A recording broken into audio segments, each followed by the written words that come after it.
8 years of Team Fortress 2. Pretty crazy when I think about it. But here goes. So I bought Half-Life 2 back in October the 14th, 2005.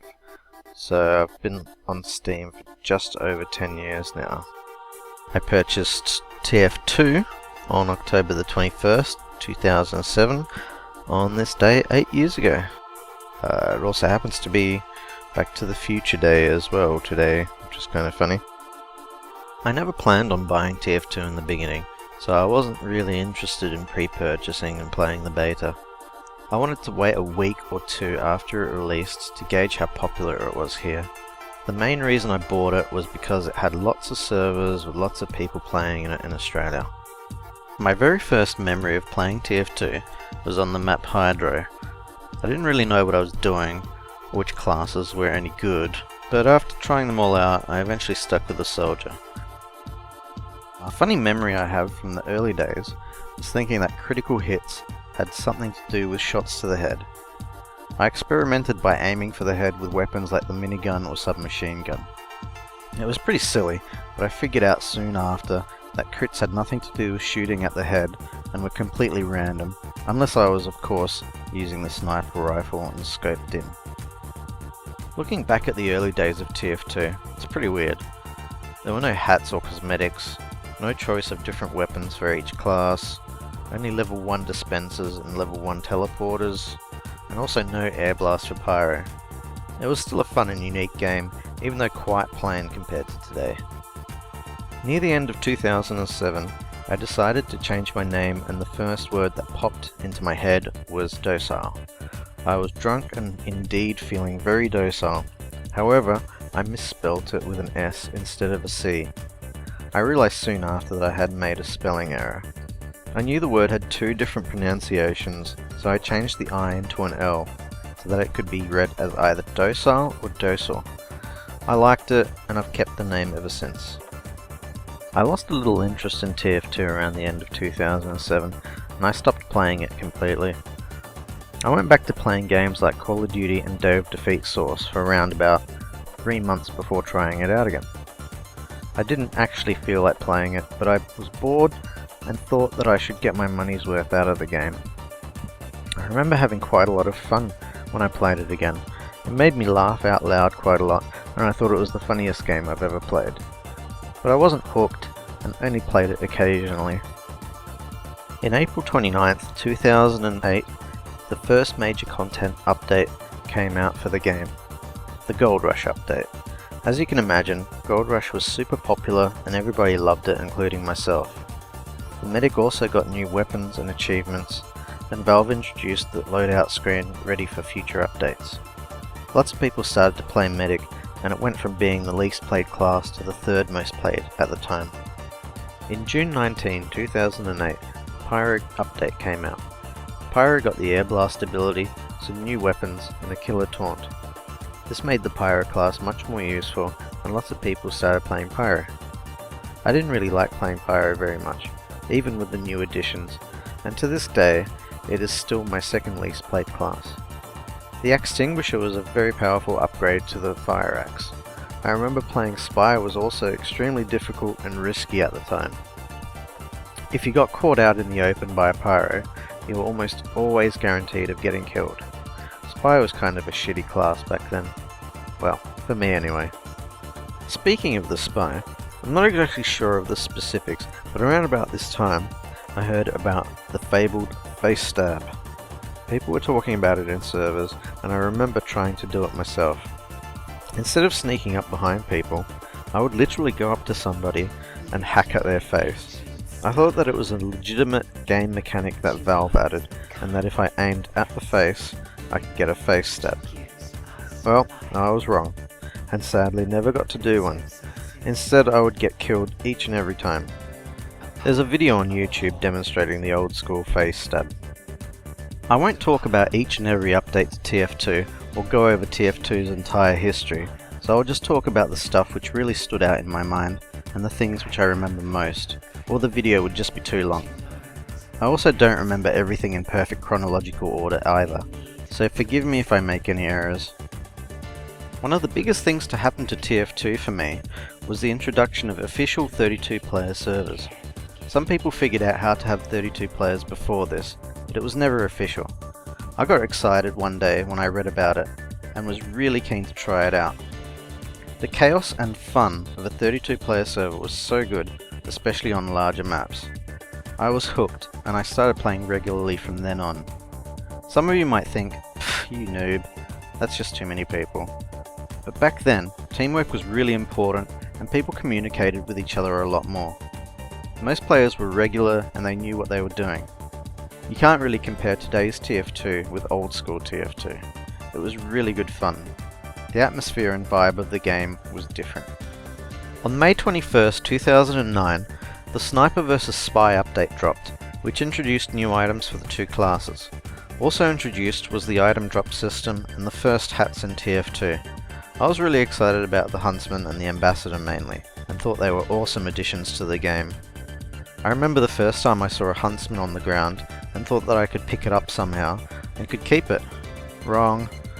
I never took TF2 seriously, so I had to learn most things through trial and error. I've always just played for fun. Another funny thing I remember is that I didn't get any item drops while everyone else was getting them. It was only after about 2 or 3 weeks of playing that I realized that I had to be in online mode to get drops. Pretty dumb. Also, I really should have started playing more Spy at the time, but I just wasn't that interested. I regret this, but since I was playing on barely competitive 32-player community servers, I stuck to Demoman because I felt like I could help my team the most as a demo. My Demoman hours eventually surpassed the other classes' hours, and it became my most played class up to this day. On September the 2nd, 2009, I was playing on the map Turbine and noticed a strange new hat people were wearing. It was the cheater's Lament, and I really wanted one too. This was rewarded to players who had not used an external idling program. I eventually got mine after about an hour for being a good little boy. It's not a great hat, but any hat back then was good. I think it was my second hat after I got a sniper's trophy belt, which randomly dropped for me.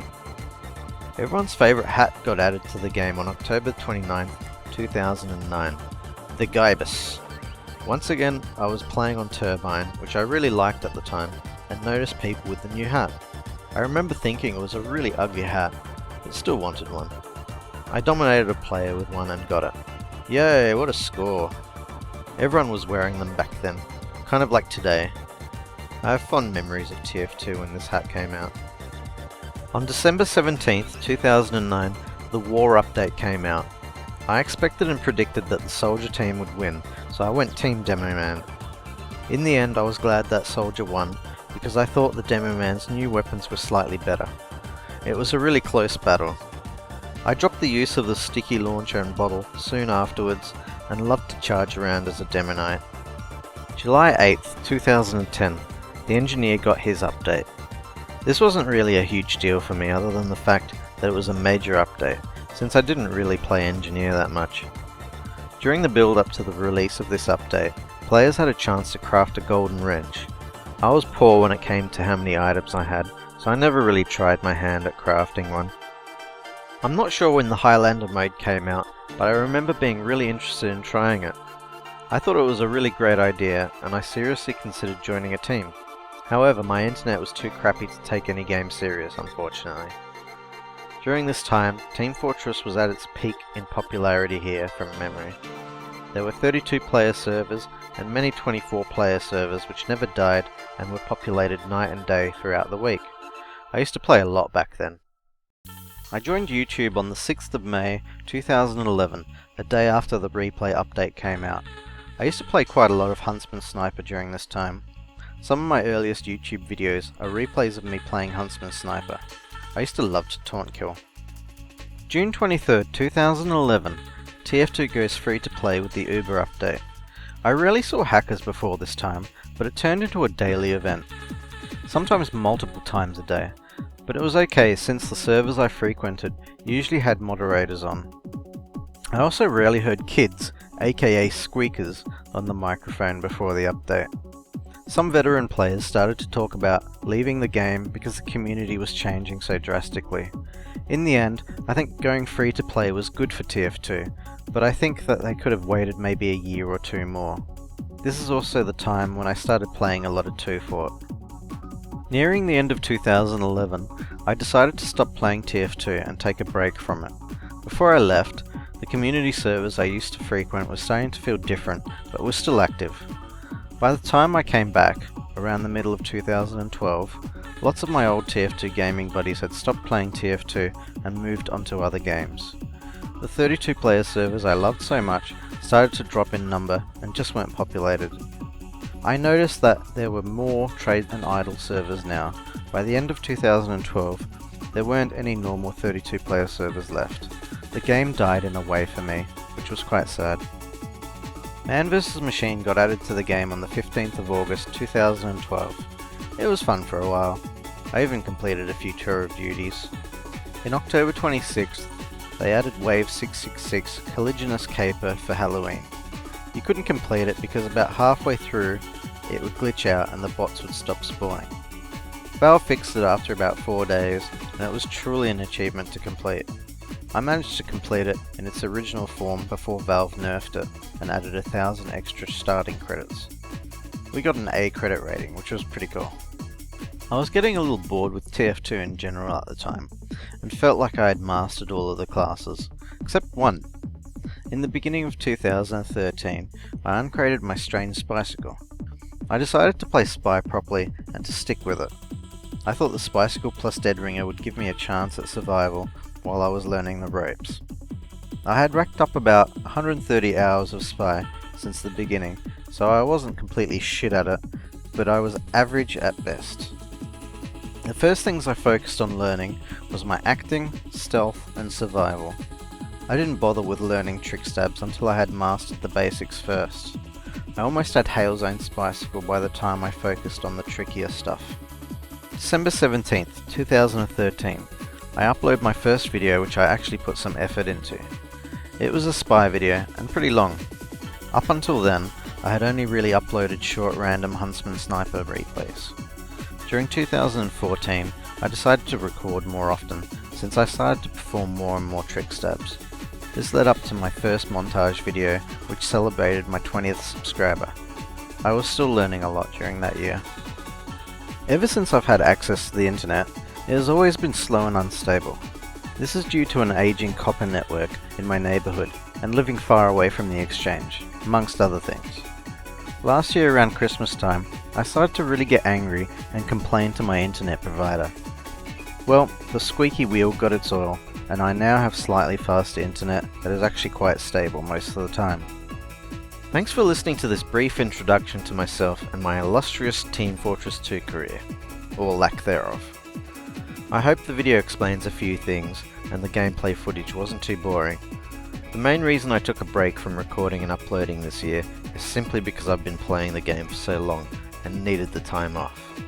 I miss the glory days of TF2, and thanks to my shoddy internet, I couldn't really experience them to the full. I hope Valve can get more people interested in TF2 again. The Gunmetal update was a step in the right direction, but I think that they need to do something a little more drastic, like a port to Source Engine 2. I don't think this will happen, but I really hope it does.